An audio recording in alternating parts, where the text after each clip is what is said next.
Hello, everybody. Welcome to our second podcast of the HX Ads. Today we have a special guest, Galaxia. Cynthia, good to see you. It's you. Nice to see you as well. So are you ready, Dino, for number two? I am. All I am. right. For those that don't know, we are a podcast on technology, user experience. We had a topic about AI, our first episode. We're going to cover AI again this episode too. It's hot. It's happening. And we're very happy to have Galaxia with us. Yeah. Cynthia? So the title today is called The AI Shield, and we're going to talk about the future of cybersecurity with Galaxia Martin. Get ready for an incredible conversation with her. She is not your average IT person. She is a distinguished cybersecurity expert and the visionary founder of the Hack Ninja, an innovative organization dedicated to enhancing cybersecurity awareness and practices. She has over 17 years of extensive experience in the field. She has gained a reputation as a committed leader and committed to safeguarding digital landscapes. She is a brilliant mind. I do know Galaxia, so I'd agree. She is a brilliant mind you call when you need to build a cutting-edge cybersecurity cloud, data, or AI practice from the ground up. She's a recognized expert in ethical hacking and threat assessment, who has navigated complexities of leading large teams in multi-million dollar contracts in various industries. So she has developed innovative solutions and products for these organizations, ensuring cybersecurity that empowers businesses to navigate today's complex digital threats. She holds two degrees, one in information systems and another one in cybersecurity and information assurance. This dual specialization equips her with a comprehensive understanding of both the technical and strategic aspects of cybersecurity, allowing her to tackle complex challenges with unparalleled expertise. Recognizing the pressing need for accessible cybersecurity education, she has also developed a unique cybersecurity education program featuring over 39 modules. This masterclass is designed to educate both non-technical individuals navigating their day-to-day business lives and technical professionals seeking deeper insight into the threats that may encounter. The Hack Ninja Cybersecurity Education Program empowers individuals and organizations to acquire robust cybersecurity knowledge and skills without the high cost and time commitment typically associated with traditional education and consulting services. So, Galaxia, welcome. Glad you're here. Tell us a little bit more about your program, and then we'll get into some questions about AI and cybersecurity. The fun stuff. Yeah, sure. So I came up with this idea years ago to develop an education program because during my consulting years, people would ask me questions about the results or what should I be doing as best practices.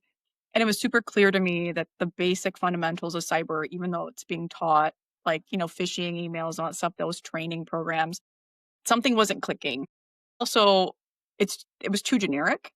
So I developed 39 modules, actually 48 now, because we added a burst series. So there's can download incident response templates and stuff like that. So we've added some kind of kits for educators and prospects to come in and download. But it really is to kind of brain dump everything I've learned over, 27 years in IT plus 17 years now in cyber, actually over that, I think it's like 19, and really help people think differently. As a certified ethical hacker, when you start doing exercises, you get to I think like a hacker. I always kind of had a dark side to me with that. So I wanted to educate people. This is what could happen and this is what you need to look out for. So it's kind of neat because the program is not just stuff you can get out of a book. It's actually stuff that I've done in real life.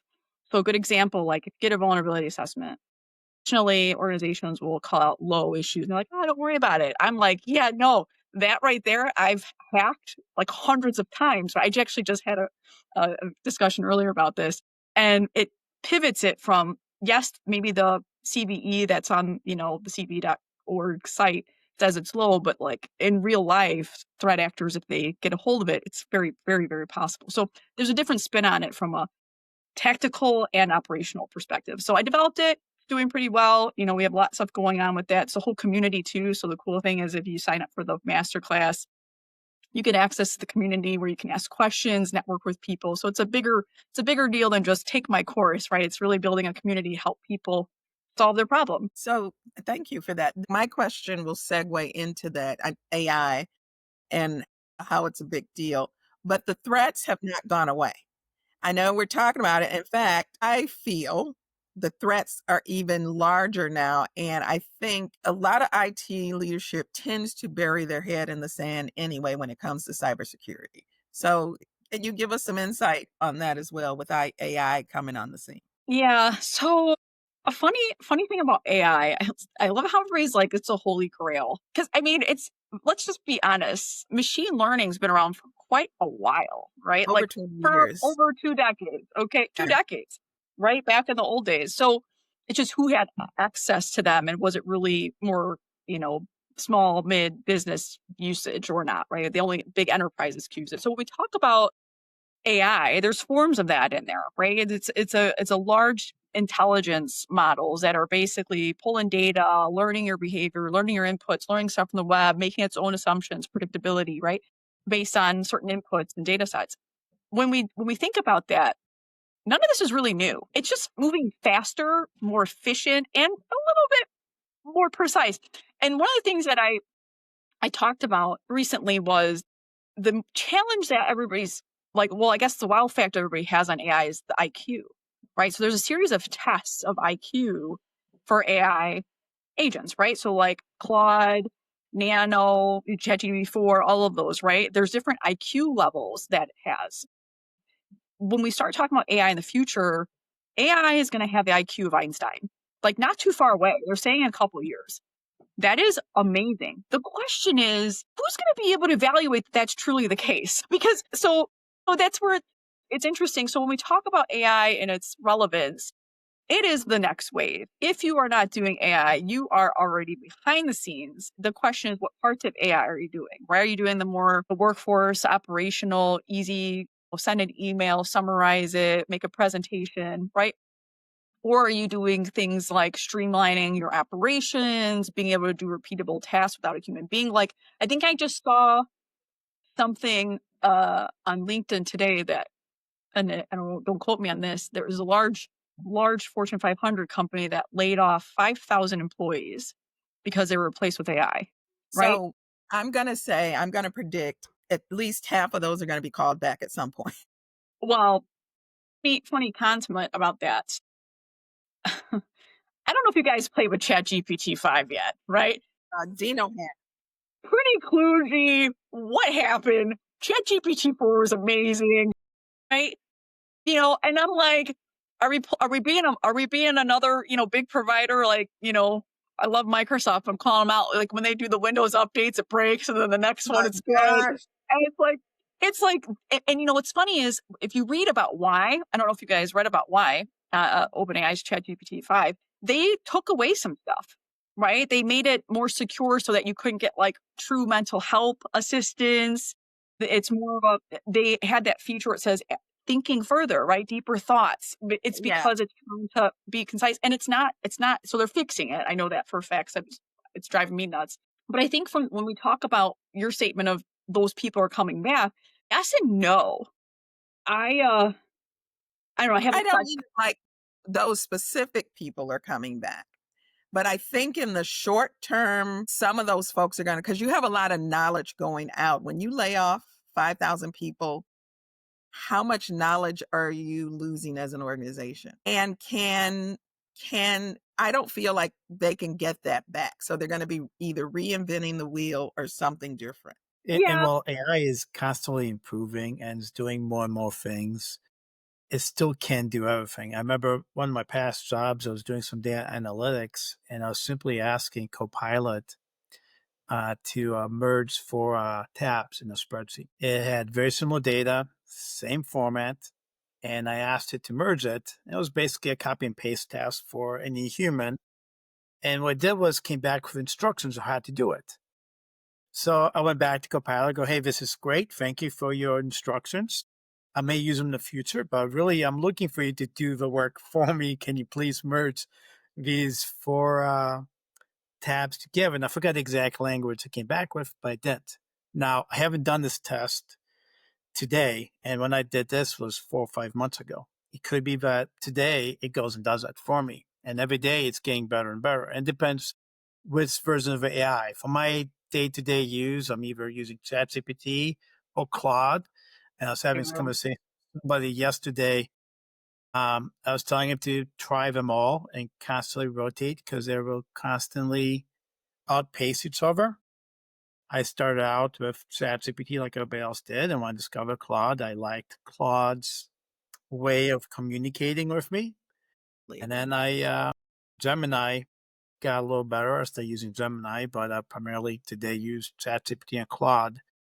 And I expect to keep getting better, but I'm not sure if it's there yet to be able to replace 5,000 employees. And they're going to find out pretty soon because they're either going to be able to function without those 5,000 employees, or they're going to have some significant challenges. Well, and I think I saw Salesforce was one of the companies that There was, yeah. Right.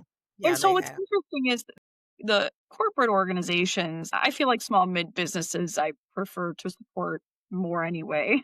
This is my opinion. I think the larger corporations are missing the human identity part of the customer relationship, right? It's unfortunately become more of, I just posted this on that post actually on LinkedIn.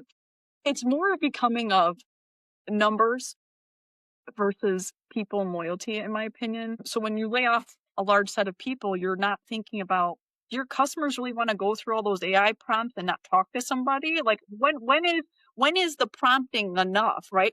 Every call center has AI prompts now, right? Like if you have Amazon and you have the Assuron claim package, right? You need to submit a claim, an AI bot is getting that prepared, but you eventually have to chat with somebody, right? And so I think it comes down to a balance of, to your point, maybe not lay off half of your work fleet, maybe a third, right? And see how you can optimize using AI. And in my opinion, when AI really started hitting it, the ground running, everybody was telling a lie that, oh, it's not going to erase jobs. It's going to be okay. And I'm like, yeah, no, that's not true. Because we Yeah. know how the world works, unfortunately. But I feel like there is some form of ethical accountability that organizations really need to look at and say, okay, logically, to Cynthia's point, those people are probably going to come back. That knowledge that people have can never be fully taken out. Let's do this ethically and stage it, right? Maybe not 5,000 today, maybe 200 today, and maybe 1,000 at the end of the year, and then see. But it's becoming a wild food. And Claude, funny that you say that, Dino. I actually like Claude. Claude's I good do. for coding, and that's actually where I believe the first ransomware pack came from, where they Okay. made code to make ransomware with AI. Super powerful tool with coding. I love that, but dangerous, right? Great segment. I'm glad you went there because we do have, and based on the subject of this conversation, as you were talking earlier, you got me wondering, how much do you expect AI to be fighting AI in terms of AI hackers fighting Good AI? hackers. I know we're going to call them AI protectors, not antivirus programs anymore, but you get where I'm going with this. How you see the future of AI and security? How big organizations going to be able to protect themselves? What are they going to do? All yeah. So what do you expect? Do you expect, are you expecting in 2, 3 years from now be using some kind of an AI agent or AI created software to keep out the hacker using AI? Where do you see this going? Are there going to be AI wars going on?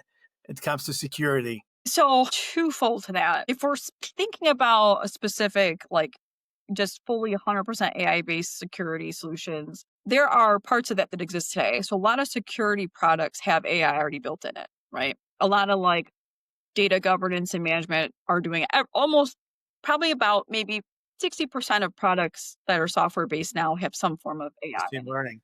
right?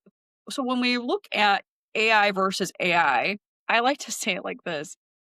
It's another tool in the toolbox for a hacker, and it's another tool in the toolbox for a ethical hacker. And I'll tell you why, because there's AI tools that already in my toolbox that I leverage in ethical hacking. that the bad guys are using, right? So us versus them, just like using Kali Linux. The hackers download Kali Linux, like they're using the same stuff we're using, right? It is true. So it's like we're kind of it's very interesting. So I do see that battle. So I don't know, if we're gonna talk deeper on it, but I talk a lot about AI's journey in my book that's coming out in December. It's called Quantum and AI: The Awakening of Cyber Defense. It's like, I don't know, 300 something pages. I'm still messing around with it because new stuff keeps coming out and I'm a weirdo. So hopefully I'll be able to tell my publisher I'm okay. Uh, but that is the danger. So AI right now is just a little slice of like what we're going to see, because with the power of quantum computing at a consumer level, Yes. even at a business level, realize the dark side, makes, I think they said $1.2 trillion is the plan for this year, in money from, all the bad threats and stuff. I mean, they could pay for a nice size quantum solution, right? They could pay for, Cheap. right. So it's like, and some of these are state threat actors, right? So like, we're really up against the wall here with just AI adoption. And I personally think the United States is behind. I think the United Way States is behind. way behind on our Way. cyber defenses, on our AI adoption. I think some of these companies are supporting AI are also way behind. And it's kind of alarming because, I mean, the different technologies that we're seeing out of the United States is amazing, right? Japan, China, it's like, oh my gosh, China. what are they doing? So we got more to worry about, I think, than just AI. To your point, the Chinese are allowing their students in grade school to use AI. And to me, I think Dino and I talked about that's where the innovation is going to come from. This whole generation, the AI natives that grew up. I think we have a vision, but I don't know if we can imagine as much as they do what's going to happen. AI is, the US, the students are really behind. They know how to do some things, but they don't know it at all. No, and from a cybersecurity standpoint, we don't include that in our organizations. We don't talk. It's like data. Data. I know. I can't figure out which is the most unsexiest, data or cybersecurity. We've talked about that forever. I feel like that's our previous job together. And so, I feel like data quality and cybersecurity should be second nature of every organization, and nobody really wants to talk about it. And I'm going to get to that. In 2023, my stepfather was in the hospital for 17 days. They had a cyber outing the entire time that he was in there. And each hospital has to know about others. So why are hospitals still getting hacked? They just sweep it under the rug. So I actually do work with hospitals. Okay. I will tell you, and government, right? So like, let's be honest, Yeah. both of them, There's so many both of them are alarming. I mean, and I'll tell you, a lot of the reason, it's not that they don't want to fix it. It's Okay. budget That's fair. and board That's fair. priority. I think it's the board priority because places seem to get money. They somehow get money from certain places for things they think they need. Yeah. And so it's hard because, I work with a lot of passionate IT directors and CIOs and stuff. And, hearing, when I give them results, they're like, how bad is it? And I'm like, well, realize the hack ninja finds the unknowns. That's what we're known for. So like you can have a big SI and they're doing their thing for 6 years. And here we come like, by the way, this is from 2006. And like, what is that? Right. This is very true, which is why, we're doing pretty good. But I look at it and I'm like, well, compared to where, anybody else is, I mean, in my experience, could they be better? Yeah, I think everybody could be better. And I think, one of the challenges that you think about hospitals, and we're talking like large hospitals I work with, they don't want to spend $30,000 on a pen test. Like, you have like hundreds of sites. Like, and that's where it comes down to priority, board priority, their own priority, and to be honest, their own workload. They may not want to do that because they already know I got stuff to fix. Yeah, that's fair. That is. It's hard. But you're just waiting. I don't even know if you're waiting, but it's just waiting for something to happen. Well, they've already been breached. I mean, there's some that I know have, but but it's like, how do you mitigate that? And it's like, yike, It's sad. Used to, in terms of mitigation, I used to always put on my risk mitigation, force majeure, things, bad things will happen. They were high risk, but, low probability. And I used to get laughed at. And I worked at a company where the data center got burnt twice, started fires. So it's like, yeah, it's probably not going to happen, but we at least need to mention it in the context of what we're working with. So one argument I've had in conversations like this with high level IT leaders is often they're looking to see what's the return on investment Yeah. when they invest in this cybersecurity or data governance or something similar. And the way I put it to them is what's the cost of not investing in cybersecurity or data governance? Hopefully, Galaxia, you can use that when you're talking to Sorry them about that. Yeah. because often they're not, thinking about that. But don't you think it's equivalent? I think of data and cybersecurity equivalent to utilities. We never really talk about the ROI on utilities, because not having electricity is Yes. pretty detrimental. Yeah. Yeah. No, it's funny you say that, Dino. So our model, Tim O'Hara, he's our data risk advisor. He handles like the data side of that. Uh, well, I don't say retired, but he used to be a CPA. You know Tim, Cynthia. Yeah, I do. I Yeah, do. and he's like my little flashlight for the hack ninja. But he actually came up with a slogan a while ago because we ran into that, right? And he said, "Well, you can either pay us to hack you, or you can pay the bad guys." Percent. And so it's like you decide, and people are taken back by that because they're like, "What?" I mean, there was one client that I was, because I'm kind of like a vigilante, that I was like, "I'll just do it for free," and they're like, "What?" I'm like, "Yeah, I'll do it for free, and if I find something, you're gonna pay for it." And they're like, "No," because they know I'm gonna find something, right?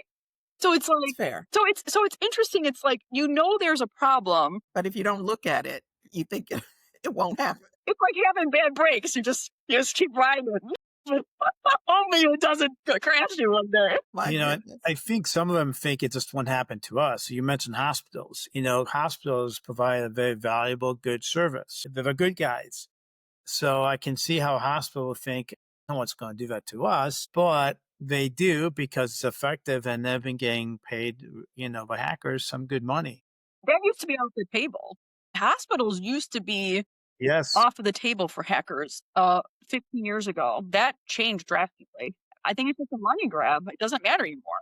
I mean, just like they called the hackers like gang affiliates, right? Like how gangs wouldn't shoot near playgrounds and stuff, and now all that changed, right? Yeah. So it's like there's like lack of, I don't know, concern and respect. Some hacker gangs do not attack hospitals and stuff like that, right? I think that one in Europe, if I remember years ago, they gave them their data back because it was impacting kids. But I mean, it's a free game now. I think that's why hospitals feel like, well, maybe because the hackers have some form of morals. And I'm like, I don't think so anymore. I think it's all about the money at this point. So So go ahead, Dino. in terms of AI, you mentioned Claude, ChatGPT.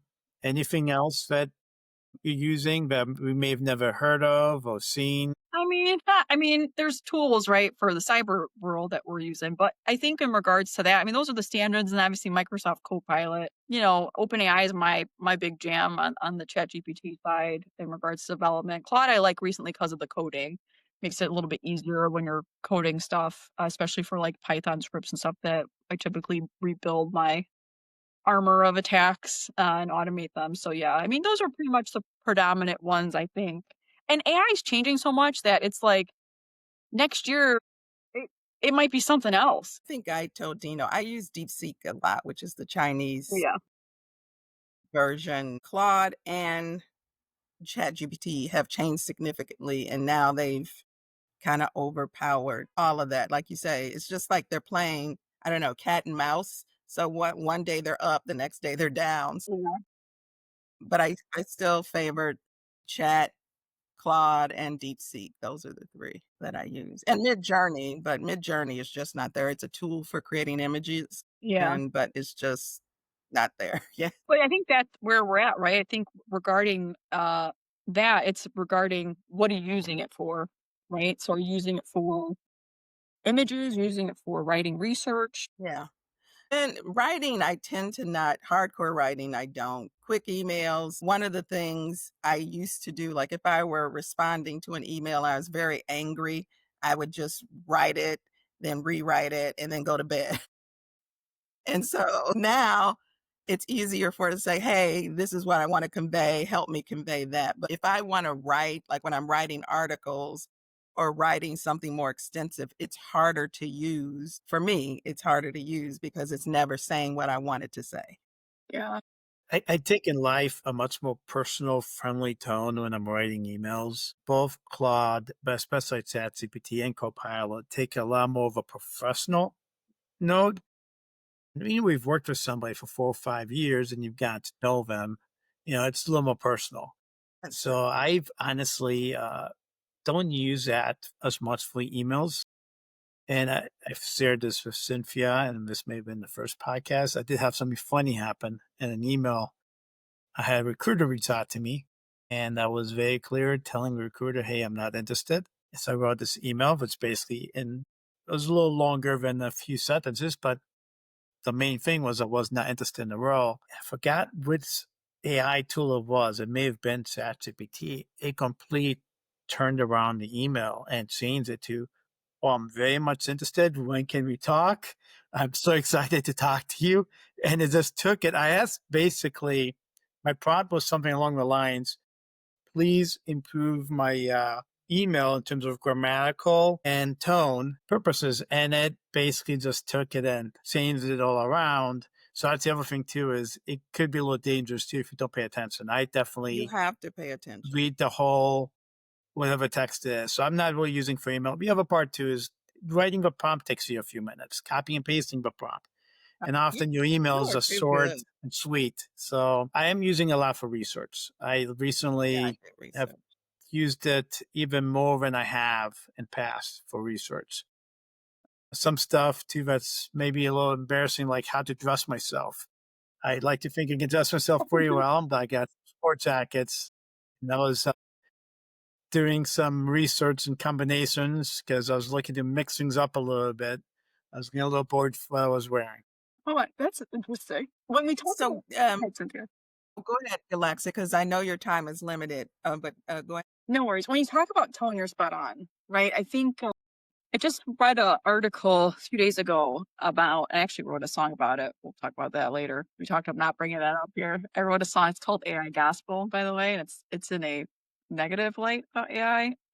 And then themes from this article. So this article talks about people's intelligence levels are dropping because of AI, and people are using AI as like gospel. And so you brought up a good point, Dino. So in the cyber world, a VCSO, let's say they had to make incident response plan or a template. If you ask AI, like, hey, make me a template rated HIPAA or, personal identified information, that template is probably about 50% accurate, right? So there's some inaccuracy there. And a lot of people are not critical thinking anymore. They're not growing their skills because all of a sudden AI has become the next Google. And that's not what it should be intended for. And so it's funny. It's like it's what did well, I don't remember the lyrics of the song, but it's interesting because it basically is like AI has become these people's brains. Like, I know AI, I am smarter. It's like, no, no, no offense. No, you're Like, not. No, you're not. like, and just because you learned AI could do that doesn't mean we should do that, right? So it's a very interesting scenario right now. We talked about that a little bit last time. How I asked Dino, I felt that AI was actually getting dumber the more people got on it and started asking it crazy questions. And because these are supposed to be learning models. So are they learning to, like, I compare when I first got on, dates were accurate. Now I'm getting bad dates. I asked it to look up some copyright information for me. It gave some copyright information from 2023. And I'm like, what is going on? But we also talked about what I think a remedy to people becoming less smart is ensuring that we have critical thinking in grade school, as early as grade school, Yeah. philosophy, ethics, because ethics are going to be really, really big for AI Yeah. Well, if we're to survive. Yeah, I think that's definitely something to consider. I think the biggest thing with AI, when you talk about misinformation, so I have agents that I train, and some of them irritate me, and I laugh because I'm like, it's like dealing with a coworker that doesn't get it. I'm like, gosh, why don't you? I keep telling you to do this. I'm like doing code. I need some Python thing written. They're like, I need you to write this for me. It's like giving me the wrong stuff. I'm like, this is the third time. So it's interesting because for not to have an ego, but I do when it comes to intelligence. For someone like me that is my IQ is 130, okay? So it's actually I think Claude Sonnet's IQ level, by the way. So I look at that stuff and I'm like, God, but have someone who's not technical, or doesn't have like the logical type thought process, not saying they're stupid, but imagine someone just taking it as word. That's terrifying. Yeah, I didn't think of that. That is true because we do have a pro-tech bias, right? We're kinda biased I'm so biased. toward the technology, it's just Yeah. gonna work. So that is fair. I never thought of that. Yeah. Do you know? And this part, I'm not aware of exactly what AI is doing behind the scenes. So each large language model, what they're doing behind the scenes, every single step we're taking.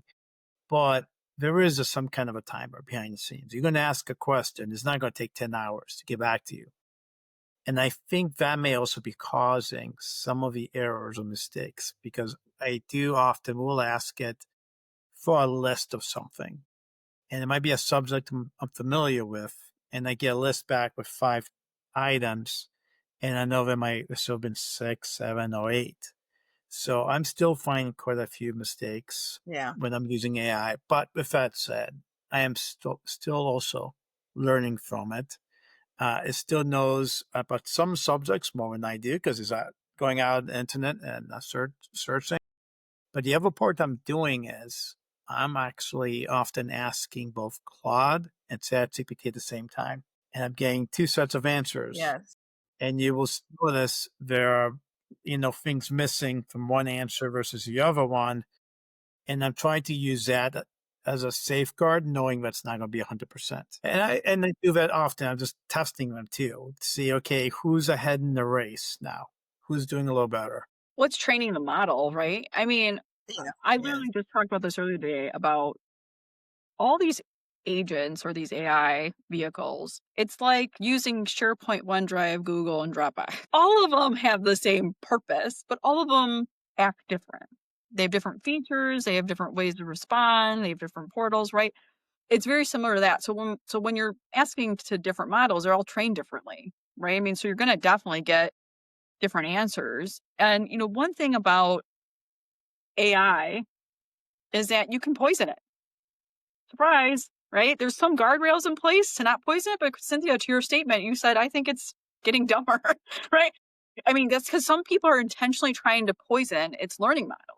A cool example, so go on ChatGPT, type something that you're certain about, watch the response, and then correct it. Yeah. And watch And then it says, "You're absolutely right."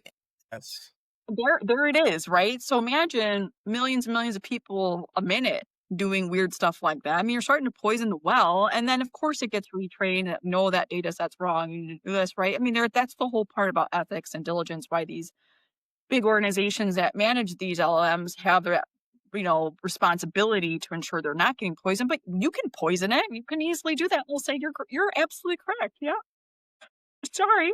And it will still tell you the wrong information again and again. It's like, okay. But, I wanna go back to when we talk about folks laying off 5,000, and you now have a corrupted or a misinformed large language model. You're making bad decisions on bad data. How is that going to impact companies, or how can it impact companies? Well, yeah. I mean, Dino, you want to take that? no, you can go. You can go ahead. I've heard of some organizations where it hasn't gone too well. I'm trying like scratching my head to remember exact example, but I've heard of some companies where they did let go of people and it didn't go as well. I think it was in the customer service type of a role, and they did have to hire people, the same people back really quickly. It's happened. I know it's going to happen again. I think anytime there's opportunity to make more money, the companies are going to pick money over people. Yeah. It's unfortunate, but it is what it is. And Galaxia, you mentioned that you saw it from the beginning. I did too. I remember back in the summer of 2023 having this argument with fellow enthusiasts as myself, but I knew what the risks were coming down the pipeline.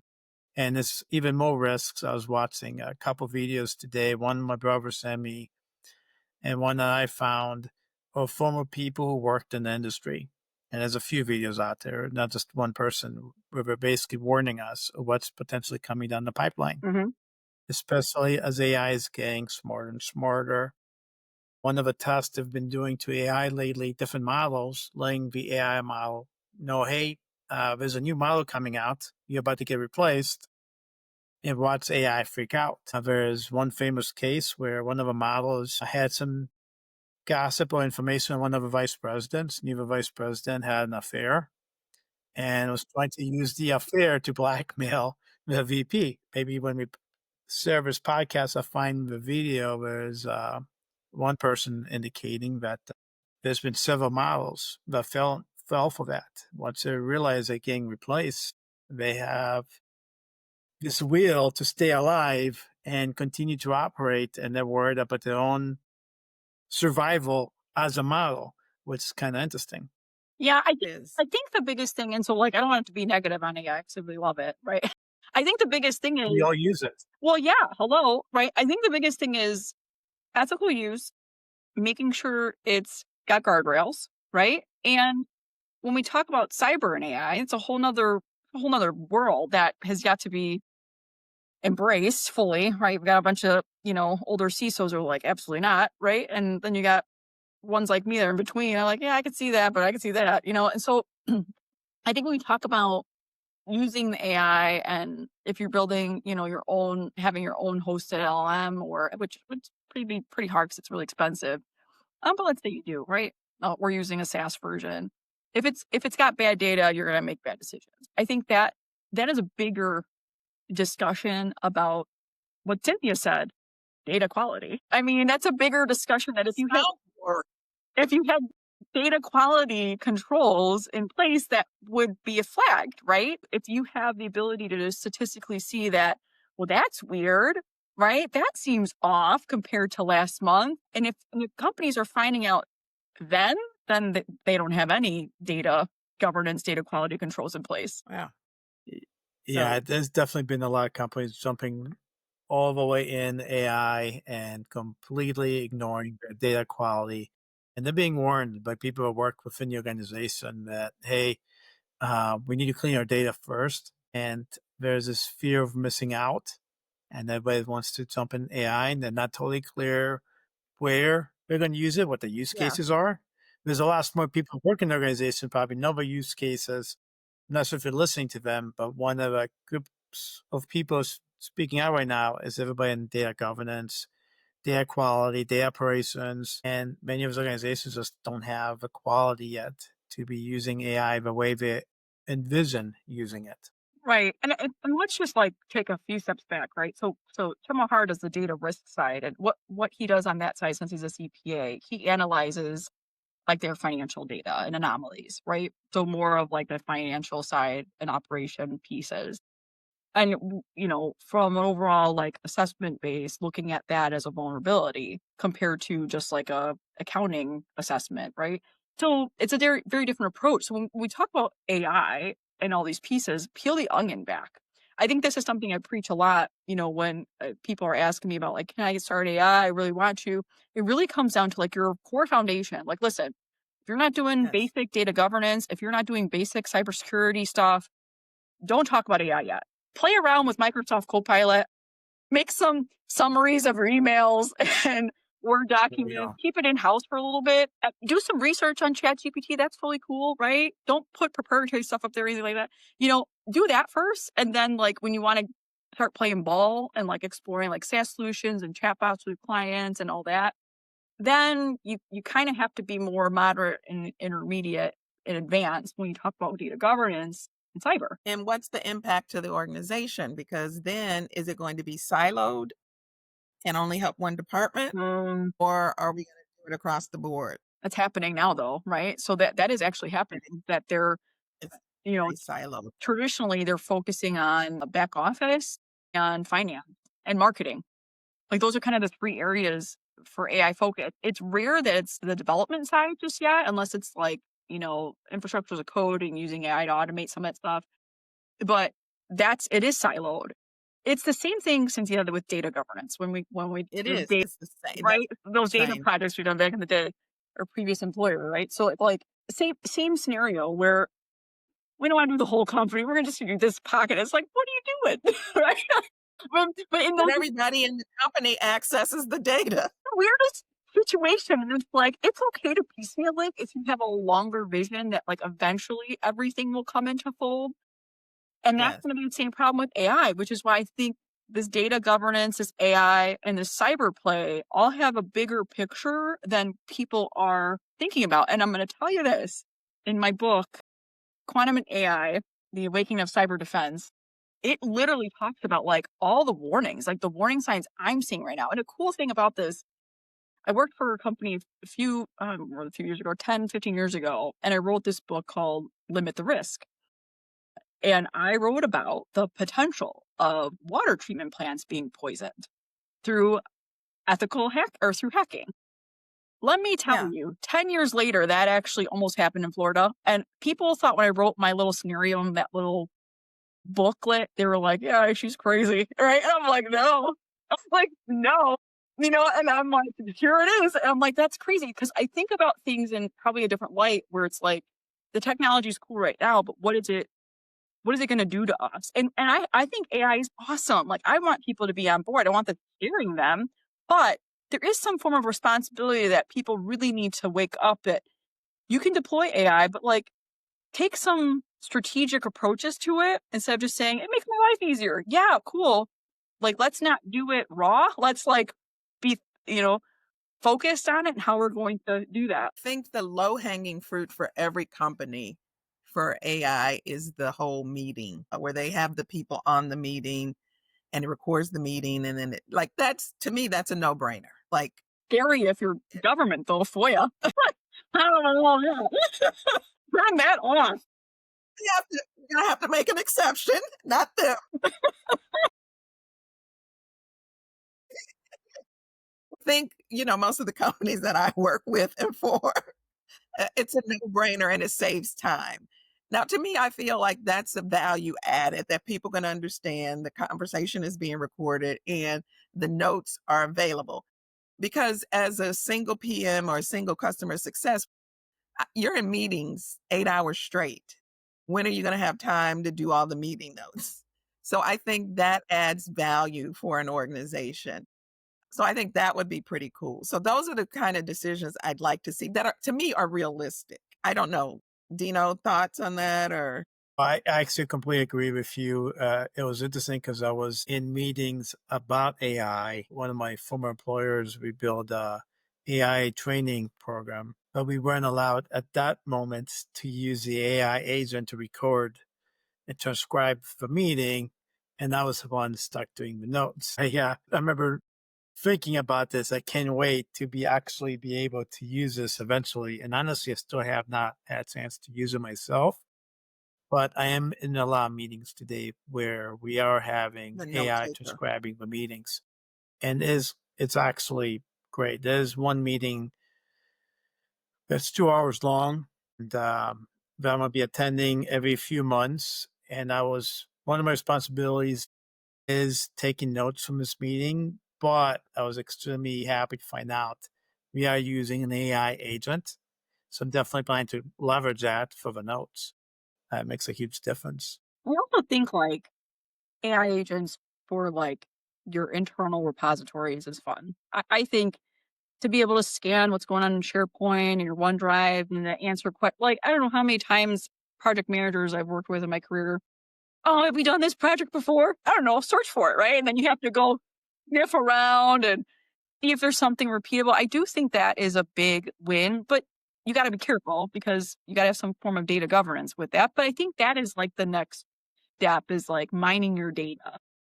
Not only for project management, but also for sales. Oh yeah. What's the competitive advantage, of going through all your data. What have we done? What have we haven't done? And the forecasting tools are also getting way better, particularly in Salesforce, because that was crazy a Yeah, few years ago. Einstein. When Einstein came out, I mean, man, was that. I mean, I'll give it to Salesforce that they were on the peak, right? Like Einstein AI, we were like, what? Right? And we were playing with it. It's like so weird how it's changed so much Yeah, to now. yeah. Yeah, it's interesting when you like the reason I'm a big harper on cybersecurity, I was around for Y2K. And, we did a lot of work prior to that. And everyone kept saying, "Oh, nothing happened." Yeah, because we worked our butts off to ensure nothing happened. And then we just stopped business continuity. We just stopped cybersecurity. We just stopped any of Right. that. All the budgets were slashed for that.